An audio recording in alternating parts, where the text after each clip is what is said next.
Olá, tudo bem? No vídeo anterior falamos sobre o fim dos tempos. Nesse vídeo nós queremos agora falar sobre o início deles. Fique conosco e vamos estudar um pouco mais sobre esse assunto. Em Gênesis capítulo 1, e versículo 1, está escrito: No princípio criou Deus os céus e a terra. Nós cremos que Deus criou todas as coisas. Para quem crê no criacionismo, a ciência afirma que o planeta Terra ele tenha 4,7 bilhões de anos. Isso pode acontecer porque Deus primeiro criou a Terra para depois criar o homem. E vale a pena lembrar que quando Deus criou terra, céu, mar e homens ou seres viventes, antes do pecado de Adão, tudo vivia na esfera da eternidade, pois o pecado ainda não tinha entrado no mundo. A consequência do pecado de Adão e Eva foi quem trouxe morte e, consequentemente, a contagem do tempo chegou para o homem. Lembrando que também a consequência do pecado de Adão e Eva foi a expulsão do Jardim do Éden, que era um paraíso onde eles viviam. E eles começaram a viver a era, como nós conhecemos, da Idade da Pedra, que vai desde a sua criação entre cerca de 4 a 6 mil anos antes de Cristo até o ano 2000 antes de Cristo. Só que nesse intervalo de tempo há acontecimentos que vale muito a pena nós mencionarmos.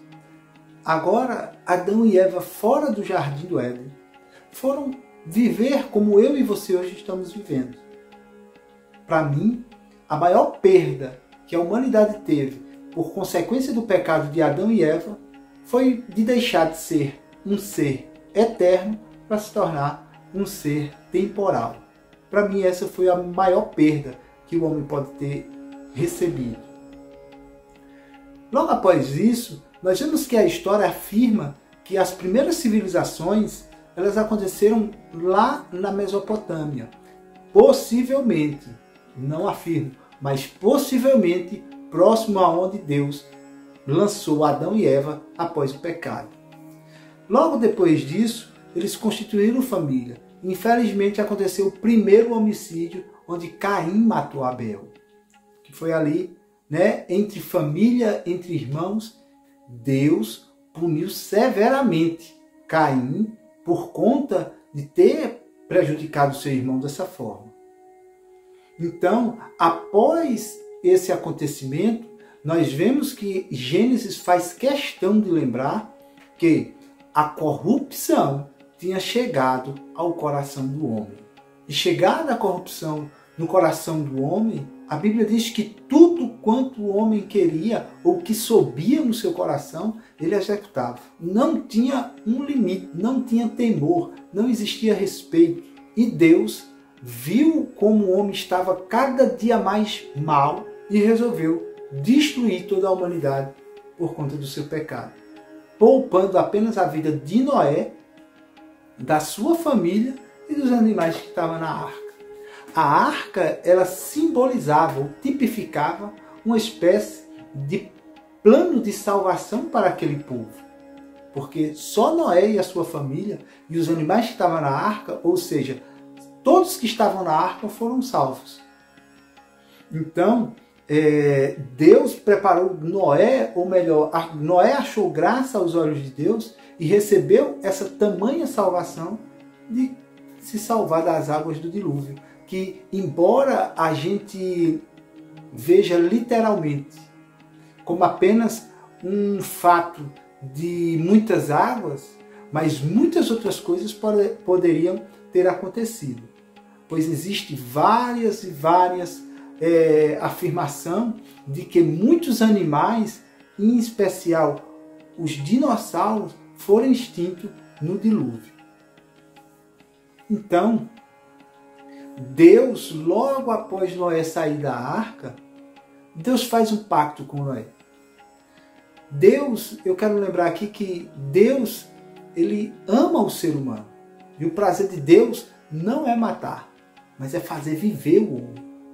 Ou seja, para que o homem, está escrito lá no Novo Testamento, para que o homem tenha vida e tenha com abundância. Uma vida confortável, uma vida amável, uma vida com obediência. Esse é o prazer de Deus, que o homem tenha essas características. E conforme isso, nós vemos Deus firmando um pacto com Noé. E assim, colocando algo no céu que nós vemos hoje, que é o arco-íris, um sinal do tratado de Deus com Noé, que até hoje nós vemos. Embora, após o dilúvio, a gente vê Noé e a sua família dando ali continuidade às próximas gerações, nós vamos ver, ou então chegar na história da Torre de Babel. Que a Torre de Babel, o entendimento do homem era construir uma torre para se chegar até a Deus. E eu quero abrir um parênteses nessa história porque é muito interessante. Primeiro ponto que eu quero citar é de o homem se chegar até a Deus. É bom lembrar que por vias terrenas ou humanas, nenhum homem consegue se chegar a Deus. Por quê? Porque Deus não se chega por meios físicos. Deus é espírito. E Deus, ele quer ser adorado. E o céu, literalmente, o qual Jesus menciona, não é o céu que a gente vê com os nossos olhos. Então, o plano de Deus de confundir as línguas e ali nascer os primeiros idiomas da terra, não era porque Deus é mau e não queria que o homem se chegasse a ele, mas é porque daquela forma o homem não conseguiria chegar a Deus de forma alguma. Ia ser sempre um plano frustrado. Veja como Deus ama o homem. Vendo antecipadamente lá na frente, Deus viu que essa obra não iria prosperar, que não ia ter resultados, daqueles que eles esperavam, e preferiu confundir os idiomas ou as línguas, dividir as línguas, como você queira chamar, para que o homem não prosseguisse com aquela obra. E havendo ali falta de comunicação, aquele pessoal desistiu de fazer aquela obra. Mas a idade da pedra, que nós entendemos que é esse tempo que passou-se na Terra, que é 4.000 ou a 2.000 anos antes de Cristo, a gente vai ver que ela encerra no período quando Deus fala com Abraão. Essa história muito bonita que nós vamos ver também, que nós vamos ver no próximo vídeo, que vai entrar outra era e encerra a era da Idade da Pedra.